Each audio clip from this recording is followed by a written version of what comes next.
تاریخ مسلم۔ اس موضوع پر قاری محمد حنیف صاحب ملتانی بیان فرما رہے ہیں، سماعت فرمائیں۔ شکریہ۔ والملائکۃ والناس اجمعین، صدق اللہ مولانا العلی العظیم وصدق رسولہ النبی الکریم، ونحن على ذلك لمن الشاهدين والشاكرين والحمد لله رب العالمين۔ اللهم صل على محمد وعلى آل محمد كما صليت على إبراهيم وعلى آل إبراهيم إنك حميد مجيد۔ اللهم بارك على محمد وعلى آل محمد كما باركت على إبراهيم وعلى آل إبراهيم إنك حميد مجيد۔ معزز حاضرین، محترم سامعین، رمضان المبارک کا مہینہ، ختم قرآن مجید کی مجلس، شب قدر کی رات اور غالباً رمضان المبارک کی آخری رات، جس قدر قدردانی کی جا سکے وہ کر لیں۔ نہ معلوم اس مہینے کی یہ راتیں، یہ ساعتیں، یہ گھڑیاں پھر ہم میں سے کس کو نصیب ہوں گی اور کس کو نہیں۔ ہزاروں لاکھوں لوگ گزشتہ رمضان المبارک میں زندہ تھے، کاروبار کر رہے تھے، کھانا پینا کر رہے تھے، اتنے غافل تھے کہ ان کے دل میں اس بات کا گمان تک بھی نہیں تھا کہ ہم دنیا سے جائیں گے۔ موت پہ صحیح معنوں میں یقین تک نہ تھا، لیکن خدا کا فیصلہ اٹل ہوتا ہے۔ سال بھر کے اندر اندر مختلف بہانوں سے موت واقع ہوئی، آج قبروں میں ہے، اور نہ معلوم آئندہ رمضان کے آنے سے پہلے پہلے ہم میں سے کتنے لوگ قبروں میں جا چکے ہوں، نہ معلوم ہم میں سے کس کس کی باری اسی سال میں ہے۔ یہ ساری چیزیں اگر ہم تصور کر کے، دھیان کر کے اللہ تبارک و تعالیٰ کے حضور میں گریہ زاری کریں، عاجزی اور انکساری کریں، تو اس حدیث کے موجب بن سکتے ہیں۔ ارشاد گرامی امام الانبیاء محبوب کبریا حضرت محمد مصطفیٰ صلی اللہ علیہ وسلم کا فرماتے ہیں کہ اللہ پاک آخری رمضان کی رات میں فرشتوں کو جمع کر کے فرماتے ہیں، اے فرشتوں، ان لوگوں نے روزے بھی رکھے، تراویاں بھی پڑھی، قرآن مجید کی تلاوت بھی کی، اب ان کو کیا ملنا چاہیے؟ فرشتے عرض کریں گے الہ العالمین، جب مزدور اپنی مزدوری کا پورا کام کر چکے، وہ اپنی مزدوری کا حق رکھتا ہے۔ اللہ پاک فرمائیں گے فرشتوں، مجھے اپنی کبریائی کی قسم، مجھے اپنی الوہیت کی قسم، مجھے اپنی عزت کی قسم، مجھے اپنے جلال کی قسم، مجھے اپنی شان کبریائی کی قسم، تم گواہ ہو جاؤ میں نے ان لوگوں کو معاف کر دیا۔ اللہ پاک کی مغفرت عامہ کا دریائے کرم بہتا ہے۔ آج بھی اگر کوئی محروم ہے تو پھر اس نے تو محروم ہی رہنا ہے، اس کے مقدر کھوٹے، اس نے اپنے اعمال کو اتنا کھوٹا کر لیا کہ عام میں دریائے عام بہا، دریائے کرم خداوند ذوالجلال کا بہا، پھر بھی قطرہ نصیب نہیں ہو سکا تو اور کم ملے گا۔ اور یہ ساری چیزیں قدردانی کی ہیں۔ جب مسلمان قرآن کریم کی قدردانی کیا کرتے تھے تو ان کے یقین اور نظریات کچھ اور تھے۔ مسلمان کا یہ یقین تھا کہ قرآن کریم کا ایک ایک لفظ حق ہے، سچ ہے، پک ہے۔ کیوں؟ اس لیے کہ اس نے تو، جس نے قرآن مجید ہاتھ میں اٹھایا اور سورۃ فاتحہ کی تلاوت کی اور الف لام میم کے بعد وہ جب پڑھنے لگا تو قرآن مجید نے خود کہا، اور میرے تلاوت کرنے والے، پڑھنے والے، ذالک الکتاب لا ریب فیہ، دل مل یقین کے ساتھ میری تلاوت نہ کرنا، کچا یقین رکھتے ہوئے میری تلاوت کرنے کی کوشش نہ کرنا۔ لا ریب فیہ، یہ وہ کتاب ہے جس کے آئین میں، جس کے قانون میں، جس کے احکام میں ذرہ برابر بھی شک کی گنجائش نہیں۔ وہ سب سے پہلے مطالبہ کرتا ہے، پہلے یقین کامل پیدا کر، اس کے بعد تلاوت کی طرف آنا، اور فرمایا ادب کرنا بھی سیکھ لے۔ لا یمسہ الا المطہرون، خبردار قرآن مجید کو بغیر وضو کے ہاتھ نہیں لگانا۔ کیوں؟ اس لیے تنزیل من رب العالمین، یہ رب کی طرف سے آیا ہوا کلام ہے، کسی آدمی کا کلام نہیں، کسی وزیر کا کلام نہیں، کسی بادشاہ کا کلام نہیں، یہ خداوند ذوالجلال کا کلام ہے۔ اس کی کریمی کا کیا کہنا؟ ارے رمضان المبارک میں اتنی رحمت عامہ کا دریائے کرم بہایا گیا، فرمایا ہے میرے بندے تو مانگ کیا مانگتا ہے؟ صحابہ کہتے ہیں کہ صبح سے لے کر شام ہو جاتی تھی اور رات سے صبح سے لے کر شام ہو جاتی تھی اور شام سے صبح آ جایا کرتی تھی، لیکن صحابہ کرام اس قدر اللہ پاک سے مانگتے تھے، ان کی آنکھ کا مانگتے مانگتے آنسو خشک نہیں ہوا کرتا تھا۔ اور آڑے سے آڑے وقت میں، اور یقین اصل میں جب تک خدا کی ذات پہ یقین کامل نہ ہو، خدا کے کلام پہ یقین کامل کیسے آئے گا؟ اس کی ذات پہ یقین کامل پیدا ہونا یہ شرط ہے، لا بدی امر ہے۔ صحابہ کرام نے سرکار دو عالم صلی اللہ علیہ وسلم کے ارشاد پہ یقین کیا، مصیبتوں تکلیفوں پریشانیوں کی پرواہ نہ کی۔ تاریخ میں کوئی یہ ثابت نہیں کر سکتا کہ کبھی کسی صحابی نے یہ گلہ کیا ہو، یہ شکوہ کیا ہو کہ ایمان کی وجہ سے مجھ پہ مصیبتوں کے پہاڑ آ پڑے، میں نے بڑی غلطی کی ہے، ایمان قبول کر کے میں نے غلطی کی ہے۔ کوئی صحابی یہ نہیں کہتا، کبھی نہیں کسی نے، چاہے اس کی اپنی جان پہ پڑے اور چاہے صحابہ کو اپنے بچوں کے قیمے اپنی آنکھوں سے دیکھنے پڑے، اور چاہے صحابہ کرام اور صحابیات نے اپنے بچوں کو پیاسے اور بھوک کے مارے اپنی گود میں اتنی زبان باہر نکال کر تڑپ کر ایڑیاں رگڑ کر مرتے تو دیکھا، پر صحابی نے کبھی اس بات کا اپنے زبان سے اقرار نہ کیا اور گلہ نہ کیا، شکوہ نہیں کیا کہ خدا پر ایمان لانے کی وجہ سے میرے بچے کا کیا حال بنا ہے۔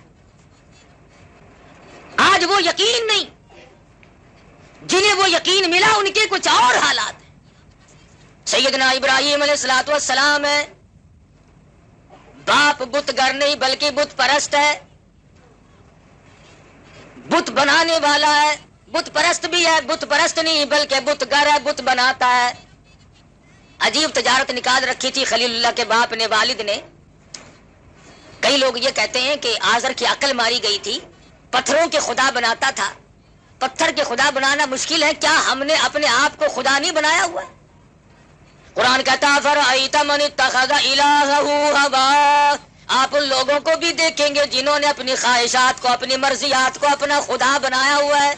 جو دل میں آ گیا، جو میرے پسند آئے وہ صحیح، اور جو میری سمجھ میں نہ آئے وہ غلط۔ قرآن کریم کا فیصلہ ہے کہ اے محمد عربی صلی اللہ علیہ وسلم، آپ ان لوگوں کو بھی تو دیکھیں گے جنہوں نے اپنی خواہشات کو، اپنی مرضیات کو، اپنی تمناؤں کو اور اپنی اغراض کو، اپنے مقاصد کو اپنا الہ بنایا ہوا ہے۔ آج ہم کب سوچتے ہیں کہ خدا کا فرمان کیا ہے؟ ہم تو یہ سوچتے ہیں کہ میری غرض کہاں ہے، میرا فائدہ کیسے ہے۔ بس یہ فرق ہے صحابہ کے ایمان میں، میرے اور آپ کے ایمان میں۔ صحابہ یہ کہتے تھے میری جان بچے یا نہ بچے، ایمان بچے۔ ہم کہتے ہیں کارخانہ لگے، بنگلہ بنے، کوٹھی تیار ہو، ایمان کا بیڑا غرق ہوتا ہے تو ہو جائے۔ یہ فرق ہے ہم میں اور صحابہ کرام میں۔ ابراہیم علیہ السلام کا والد بت بناتا ہے پتھر کے، اور ہم نے اپنے آپ کو بت بنایا ہوا ہے۔ جب اللہ تبارک و تعالیٰ کی ذات و صفات میں کوئی شرک کرتا ہے، اس کی عقل کا دیوالیہ نکل جاتا ہے، دیوالیہ نکل جاتا ہے۔ ابراہیم علیہ السلام کے سر پہ ٹوکرے میں پتھروں کی بت بنا کر کے رکھ دیتا، جا میرے بیٹے خداؤں کو بیچ کے آ، معبودوں کو بیچ کے آ۔ ابراہیم علیہ السلام بازار میں گلی میں نکلتے ہیں، آواز لگاتے ہیں لوگوں لے لو خدا پر ہیں جھوٹے، خدا خریدنے والوں آؤ، جس نے خدا خریدنے ہو وہ آ جائے۔ اور کبھی کبھی ایسا ہوتا کہ جو کل دے کر آئے تھے، بچے عورتیں آئی، انہوں نے کہا کل جو تو خدا دے گیا تھا اس کا تو کان نہیں ہے، ہمیں تبدیل کر دے۔ کل جو تجھ سے ہم نے خدا مول لیا تھا اس کی تو ٹانگ نہیں ہے، لنگڑا خدا ہمیں نہیں چاہیے۔ تو ابراہیم علیہ السلام ایسے خداؤں کی جو پتھروں کے بنائے ہوئے تھے، ان کے ناک میں رسی ڈال کر نیچے گھسیٹ کر لاتے۔ باپ کہتا یہ کیا؟ انہوں نے کہا یہ لینے والوں نے واپس کر دیے، مجھے ٹوکرے میں رکھتے ہوئے بھی شرم آئی۔ ہائے ہائے ابراہیم، تم کتنے خدا کو مانے ہوئے ہو؟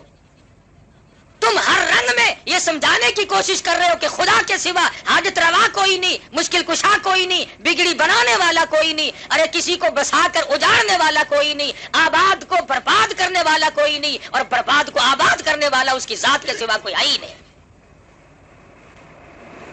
سیدنا ابراہیم علیہ السلام کی یہ حرکتیں دیکھتا رہا آزر کہنے لگا مجھے پتا چل گیا تو میری بات کے خلاف ہے، میں بت بناتا ہوں، خدا بناتا ہوں، تو ان کے خلاف معلوم ہوتا ہے۔ تھوڑا سا موقع مل گیا خلیل اللہ کو، فرمانے لگے اے میرے محبوب صلی اللہ علیہ وسلم وَاذْكُرْ فِي الْكِتَابِ إِبْرَاهِيمَ إِنَّهُ كَانَ صِدِّيقًا نَبِيًّا۔ اے میرے نبی صلی اللہ علیہ وسلم اپنی کتاب مقدس میں ذرا ذکر تو کرو ابراہیم علیہ السلام کا، کتنے سچے پیغمبر تھے۔ انہوں نے اپنے باپ سے کہا اذ قال لأبيه يا أبت لم تعبد ما لا يسمع ولا يبصر ولا يغني عنك شيئا۔ اے میرے ابا جان، ان خداؤں کی، ان بتوں کی پوجا کرنے سے کیا فائدہ جو نہ نفع پہنچا سکے، نہ نقصان پہنچا سکے، نہ دیکھ سکے، نہ سن سکے۔ آج سارا چاند کہتا ہے ابراہیم علیہ السلام کا والد پاگل تھا، وہ لوگ بڑے بے وقوف اور احمق تھے جو پتھروں کو خدا مانتے تھے، جو نہ سنے نہ دیکھے نہ نفع نقصان کے مالک بن سکے۔ ارے تم کون سے عقل مند ہو، آج تم نے خدا کو چھوڑ کر خدا کے بندوں کو مشکل کشا سمجھا ہوا ہے۔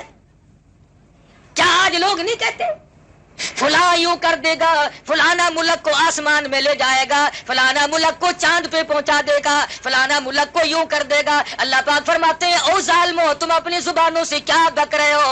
الیس اللہ بأحکم الحاکمین، کون ہے مجھ سے بڑا بادشاہ، کون ہے زمینوں کا مالک، کون ہے آسمانوں کا مالک؟ تبارک الذی بیدہ الملک وہو علی کل شیء قدیر۔ برکتیں میرے ہاتھ میں ہے، راج سارے جہان میں میرا۔ خامخواہ لوگ اپنے آپ کو خدا بنائے بیٹھے ہیں۔ فرمایا جو میں نے قرآن بھیجا ہے، جو تمہارے لیے ضابطہ بنا کر کے بھیجا ہے، جو دستور بنا کر کے بھیجا ہے، تمہیں اس کی پیروی کرنی پڑے گی۔ اگر تم اس کے علاوہ اور نظریات لے کر آؤ گے اور دستور زندگی بناؤ گے اور اپنے طرح طرح کے آئین بنا کر کے بیٹھو گے، اللہ پاک فرماتے ہیں میرے آئین میں تم شرک کرو گے، پھر میرے یہاں تمہارے لیے کوئی ٹھکانہ نہیں۔ خدا کا بھیجا ہوا دستور، خدا کا بھیجا ہوا آئین اور امام الانبیاء محبوب کبریا حضرت محمد مصطفیٰ صلی اللہ علیہ وسلم کا لایا ہوا دستور، اس کی خلاف ورزی دیکھنا آنکھوں سے کتنی غلطی ہے۔ آج ہم کیا کر سکتے ہیں؟ سید عطا اللہ شاہ صاحب بخاری سب قید رحمت اللہ علیہ، اللہ پاک کی کروڑ رحمت نازل ہو اس مرد قلندر کی قبر مبارک پہ آمین کا۔ لاہور میں تقریر فرمائی اور موقع تھا، راجپال نے رنگیلے رسول کے نام سے ایک رسالہ کتابچہ لکھ مارا، اس میں سرکار دو عالم صلی اللہ علیہ وسلم کی شان میں گستاخی کی۔ یہ بھی وہی وقت تھا، شاہ جی نے تقریر فرمائی، دائیں طرف علماء بیٹھے تھے، سامنے مجمع بیٹھا تھا، بائیں طرف کچھ اوباش قسم کے لوگ بیٹھے تھے نوجوان۔ شاہ جی نے پہلے دائیں طرف منہ کر کے خطاب کرتے ہوئے فرمایا کہ علماء کی جماعت وہ سامنے دیکھو، ایسا صدیقہ دوپٹہ لہرا رہی ہے اور تم سے سوال کرتی ہے کہ تمہارے ابا کی آبرو پہ کافر نے ہاتھ ڈالا ہے۔ اور پھر بائیں طرف خطاب کرتے ہوئے فرمایا نوجوانوں وہ دیکھو اپنی قبر سے فاطمہ الزہرا نکل آئی ہے اور دوپٹہ اتار کر کہہ رہی ہے کہ نوجوانوں تم کہاں سو گئے، کالی کملی والے کی عزت پہ ہاتھ مارا ہے، میرے ابا کی آبرو پہ لوگوں نے ہاتھ مارنے شروع کر دیے، تم کس کا کلمہ پڑھو گے؟ نمازی بھی بیٹھے تھے، حاجی بھی تھے، غازی بھی تھے، نیک پرہیزگار سخی بھی تھے، خیرات کرنے والے بھی تھے، مگر ان نوجوانوں میں ایک نوجوان ہے، عالم نہیں، حافظ نہیں، قاری نہیں، حاجی نہیں، بلکہ پختہ اور لمبا چوڑا نمازی بھی نہیں۔ بس وہیں سے دل میں سوچ بیٹھا میری زندگی کائے کی، لعنت اس زندگی پہ، میں دنیا میں زندگی گزار رہا ہوں، کالی کملی والے کی ذات پہ حرف آئے، میری زندگی کس کام کی؟ گھر گیا اور جا کے خاموش لیٹ گیا۔ اماں نے پوچھا کیا بات ہے، کسی سے لڑ جھگڑ کر کے تو نہیں آیا، اداس سا کیوں ہے؟ کہنے لگا نہیں لڑائی میں نے کس سے کرنی ہے۔ تو امی جان کہنے لگی پریشانی کی کیا بات ہے، چند دن تیری شادی کے باقی، اب تو خوشی خوشی رہا کر۔ آنکھوں میں آنسو لے آیا اور کہنے لگا امی جان شادی ملتوی کر دے، میری شادی کو ملتوی کر دے۔ اس نے کہا کیوں؟ کہنے لگا اب تو شادی کہیں اور ہی جا کے کرنی ہے، اب یہاں شادی نہیں کرنی۔ چھپے چھپے چھرا بنا رہا ہے، تیاری کر رہا ہے، میں اس کو زندہ نہیں چھوڑوں گا جس نے کالی کملی والے کے دامن پہ ہاتھ مارا ہے، جس نے سرکار مدینہ کی آبرو پہ ہاتھ ڈالنے کی کوشش کی، جس نے شہنشاہ کائنات کی عزت پہ ہاتھ صاف کرنے کی کوشش کی۔ اب دونوں دنیا میں نہیں رہیں گے، یا راجپال رہے گا یا علم الدین رہے گا، دونوں نہیں رہیں گے۔ تیاری کر رہا ہے۔ امی کہتی ہے اس طریقے سے پریشان نہ ہو، میں نے تو تیری شادی کی تیاری کی ہوئی ہے، بڑی خوشی کا وقت ہے، ان قریب تیری دلہن کو لے آؤں گی، گھر میں باغ و بہار ہوگی۔ علم الدین کہنے لگا بس امی جان شادی ہو چکی، باغ و بہار تو اب کسی اور ہی جگہ آئے تو آئے۔ آخر کار ماں بیٹوں میں گفتگو جاری رہی، سوچا کہ میری ماں کہیں رو رو کر نہ مر جائے، بالآخر اصرار کے بعد بتا دیا کہ امی جان شادی کا پروگرام بالکل ملتوی کرتا ہوں، اور اب سرکار مدینہ کے رسول اللہ کے دشمن کو جب تک ختم نہ کر دوں اس وقت تک مجھے چین نہیں آئے گی۔ ماں بھی ماں تھی، دامن پھیلا دیا، جولی پھیلا کر کہنے لگی میرے بچے اور نوجوان، اگر تیرے ایسے عزائم ارادے ہیں، میں غریب، میں ان پڑھ عورت اللہ پاک کی حضور میں دعا مانگتی ہوں، مولا میرے بچے کو قبول فرما۔ دعا مانگ رہی ہے، مشورے نہیں کرتا، تدبیریں نہیں بناتا، تجویزیں نہیں کرتا، یار دوستوں سے پوچھتا نہیں پھرتا، جس نے کچھ کرنا ہو وہ نہیں پوچھا کرتا۔ وہ چھرا لیا اور انارکلی کے بازار میں پہنچا، اور وہاں جا کر کے راجپال کو چھرا مارا، اور اسے ختم کرنے کے بعد خود تھانے میں پیش ہو گیا۔ انگریز کا زمانہ تھا، آخر گرفتار تو ہونا ہی تھا، میاں والی جیل میں ڈال دیا گیا۔ بمبئی سے بڑے بڑے وکیلوں کو بلایا، پاکستان کے بانی محمد علی جناح جو اس وقت وکالت کیا کرتے تھے ان کو بلایا گیا۔ تو جب ملاقات کی جیل میں تو یوں کہا کہ علم الدین انکار تو کر دے، چھڑا میں لوں گا۔ اس نے کہا کیسے؟ کہ اس سے انکار کر دے کہ راجپال کو میں نے نہیں مارا۔ کہنے لگا نمازی میں نہیں، حاجی میں نہیں، لمبے چوڑے پرہیزگار متقی میں نہیں، تسبیح میں نے نہیں پھیری، تلاوتیں میں نے نہیں کی، ارے ساری عمر گناہوں میں گزاری، ایک ہی تو نیکی کی ہے، اسی سے انکار کر دوں؟ تمہیں کس نے کہا کہ میرا پروگرام بچنے کا ہے؟ میں بچنے کا ارادہ ہی نہیں رکھتا۔ چنانچہ صاحب کہہ دیا وکیل صاحب نے کہ بچنا محال ہے، بس قصہ ختم ہے، یہ انکار نہیں کرے گا، بچے گا نہیں۔ چنانچہ سزائے موت آخر ہوئی۔ مولانا قاضی احسان احمد شجابادی سب قید رحمۃ اللہ علیہ فرماتے تھے کہ جس وقت جیل میں ملاقات کرنے گئے تو جیل کے سپرنٹینڈنٹ نے بتلایا کہ رات کو علم الدین کی کوٹڑی سے ایسے نور کی روشنی نکلتی ہے، آسمان تک بلند ہو جاتی ہے۔ تمام لوگوں نے دیکھا، سب لوگ دیکھتے تھے۔ بالآخر وہ گھڑی آ پہنچی، سزائے موت ہو گئی، پھانسی کا وقت قریب آ گیا، پھندے کے قریب پہنچا، عزیز رشتہ دار آئے، ملنے جلنے والے لوگ، مسلمان ہمدرد آدمی کہنے لگے علم الدین کوئی تمنا ہو تو بتاؤ، کوئی آرزو ہو تو کہہ لو، کسی قسم کی حسرت ہو تو بیان کرو۔ پھندا پکڑ کر کہنے لگا بس اب ایک ہی تمنا ہے، ایک ہی آرزو ہے، ایک ہی حسرت ہے، اور وہ یہ ہے کہ جو تجلی، جو نور، جس چیز کا دیدار جیل کی کوٹڑی میں بار بار ہوا، علم الدین کی تمنا بس اب ہر وقت وہی دیدار کرتا رہوں۔ علم الدین تو دنیا میں اب نہیں رہے گا، تیرا آخری وقت آ پہنچا، پھندا تیرے سامنے پھانسی کا موجود ہے۔ چوم کے کہنے لگا لوگوں تمہاری نظروں میں یہ موت کا پھندا ہے، میری نظروں میں محبوب کو ملنے کا دروازہ ہے۔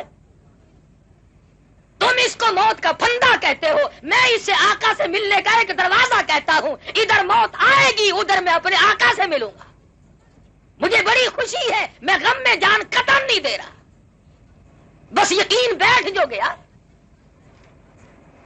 دیکھا دنیا نے کہ دنیا کے سامنے کیا ہوا، اور صحابہ اکرام کا تو کیا کہنا کہ انہوں نے اپنے اپنے وقت میں اور اپنے اپنے انداز میں اللہ تبارک و تعالیٰ کے ایک ایک حکم پہ جان کی بازی لگائی۔ توحید باری تعالیٰ صحابہ اکرام جب بیان کرتے تھے، اپنے ایمان کا اعلان کرتے تھے تو سارے کافر دشمن ہو جاتے تھے، اپنے بھی پرائے، یاریاں ٹوٹتی تھی، رشتہ داریاں ٹوٹتی تھی، عزیز و اقارب الگ ہوتے تھے، مقام جاتا تھا، حتیٰ کہ وطن کو بھی خیر باد کہنا پڑا صحابہ اکرام۔ اور دوسری طرف ان کو تمام چیزیں یوں میسر تھی. حضرت زید بن حارث ہیں سب کہہ دو رضی اللہ تعالیٰ عنہ, غلام ہیں, بکتے بکتے حضور صلی اللہ علیہ وسلم کے پاس پہنچے, حضور نے خرید لیا. والد کو پتا چلا کہ میرا بیٹا مکے میں ہے, تلاش کرتے کرتے حضور کے پاس آ پہنچا. حضور نے فرمایا میں نے تجھے آزاد کر دیا, تو اپنے باپ کے ساتھ جا سکتا ہے. زید بن حارث کھڑے ہو کر کے کہنے لگے میں اپنے باپ کے ساتھ تو تب جاؤں جب مجھے سرکار مدینہ جیسا شفیق باپ کہیں اور ملتا ہو. کس قدر سرکار دو عالم صلی اللہ علیہ وسلم کی رحیمانہ اور کریمانہ زندگی ہے کہ صحابہ کرام کو یوں گرویدہ کر دیا. لیکن ظالموں نے, دشمنان دین نے سرکار دو عالم صلی اللہ علیہ وسلم کو بھی نہیں بخشا. رات دن پروگرام بناتے تھے, ہر وقت تجویزیں لڑاتے تھے, کون سی صورت ہے ان کو ختم کرنے کی, کیا طریقہ کار ہو سکتا ہے. چنانچہ ایک روز پروگرام بنایا کہ بھی سارے اکٹھے ہو کر ابو طالب کے پاس چلو, پھر کوئی بات بنے گی. غلط کار لوگ رات دن تجویزیں ہی بنایا کرتے ہیں. اکٹھے ہو کر کے آ گئے ابو طالب کے پاس اور آ کر کے کہنے لگے ابو طالب تیرے بڑھیپے کا لحاظ ہے, تو مکے کا سردار ہے, بڑا معزز آدمی ہے, ورنہ اس نبی کو تو نعوذ باللہ ہم نے کبھی سے اڑا دیا ہوتا. ہم کوئی تھوڑے, توبہ, ہماری طاقت کا کوئی اندازہ کر سکتا ہے. تیری سرداری کا لحاظ ہے, تیرے بڑھیپے کا لحاظ ہے. ابو طالب کہنے لگا کیا بات ہے, تمہیں کیا تکلیف پہنچی؟ لگا یہ تمہارا بھتیجا ہمیں ہر وقت گالیاں نکالتا ہے, ہر وقت ہمیں گالیاں دیتا ہے تمہارا بھتیجا. ابو طالب نے حضور انور سب کہہ دو صلی اللہ علیہ وسلم کی ذات اقدس کو بلوا بھیجا. حضور تشریف لے آئے. ابو طالب کہنے لگے او میرے یتیم بھتیجے, یہ مکے کے لوگ شکایت کرتے ہیں, کہتے ہیں تیرا بھتیجا گالیاں نکالتا ہے. حضور صلی اللہ علیہ وسلم نے فرمایا چچا جان ساری عمر میں کبھی بھی کسی کو کسی حال میں بھی گالی نہیں دی. پتھر میں نے کھائے, مار میں نے کھائی, رات دن ان کی مار سہتا ہوں, میں نے تو کبھی گالی تو کیا بد دعا بھی نہیں دی. مکی کا کون سا چوک ہے جس میں انہوں نے مجھے نہیں مارا, کون سی وہ جگہ ہے؟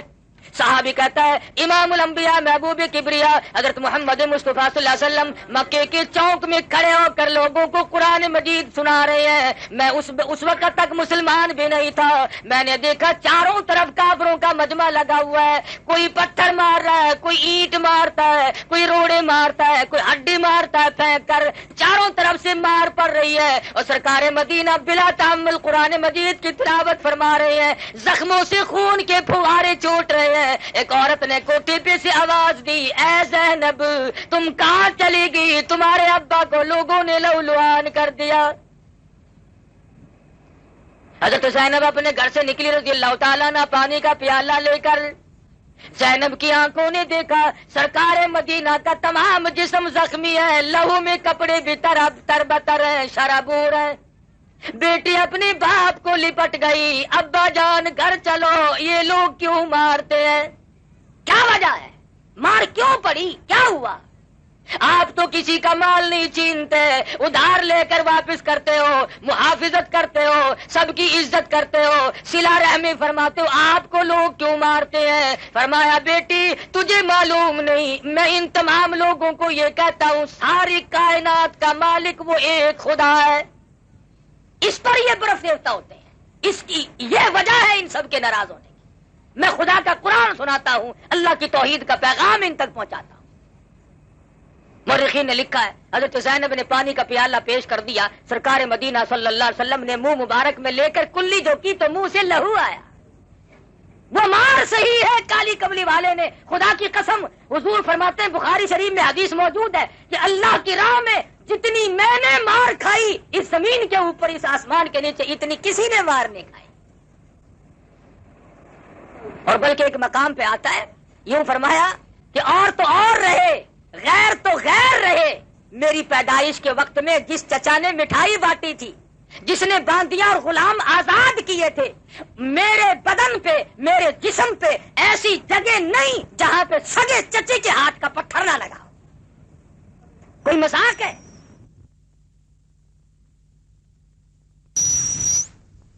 ابو طالب کے سامنے حضور بیٹھے ہیں, فرمایا چچا جان میں نے تو کبھی کسی کو گالی نہیں دی, میرا گالی دینے کا پروگرام ہی نہیں, مزاج ہی نہیں, میں کیوں گالی دوں کسی کو. وہ وہیں پہ بیٹھے تھے, مکے کے جو بڑے بڑے شیطان تھے